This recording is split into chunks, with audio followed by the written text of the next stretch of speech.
Hi friends, అందరూ బాగున్నారా? సుబ్రహ్మణ్య స్వామి ఆలయానికి వచ్చాము. కనుపర్తిపాడు దగ్గర చాలా పురాతనమైన గుడి అనమాట. సుబ్రహ్మణ్య స్వామి చూడండి ఎంత పెద్ద విగ్రహం ఉందో. ఇక్కడ చాలామంది చుట్టుపక్కల వాళ్ళంతా చాలామంది ఇక్కడ ఈ గుడికి వస్తుంటారు. ఈరోజు నాగపంచమి సందర్భంగా పుట్టలో పాలు వేయటం, సుబ్రహ్మణ్య స్వామికి అభిషేకాలు, పంచామృత స్నానాలు అవన్నీ ఉంటాయన్నమాట. కాకపోతే దేవుడి గుడి లోపల మనల్ని వీడియో తీయలేదు కదా, అందుకనే మీకు ఇక్కడ గుడి ఎక్కడ ఉండేది చూపిస్తున్నాం అనమాట. కొండాపల్లి నుంచి 5 కిలోమీటర్ల దూరంలో ఉంది. కనుపర్తిపాడు స్కూల్ పక్కనే చూడండి, మెయిన్ అనమాట. ఇక్కడ ఆయన సుబ్రహ్మణ్య స్వామి ఆయుధం అది,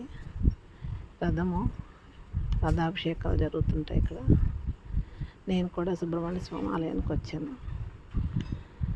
అందరూ సుబ్రహ్మణ్య స్వామి ఆశీస్సులు అందరి మీద ఉండాలని మనస్ఫూర్తిగా కోరుకుంటున్నాను. అందరూ నా ఛానల్ని సబ్స్క్రైబ్ చేయండి. దేవరపల్లి రాణి రాక్స్ ఛానల్ని సబ్స్క్రైబ్ చేయండి ప్లీజ్. ధ్వజస్వామం చూడండి.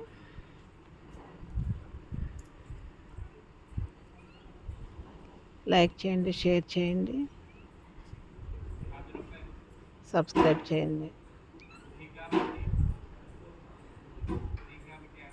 దేవుడు కూడా 18వ తారీఖు కూడా ఏదో పూజలు ఉన్నాయంటున్నారు అక్కడ.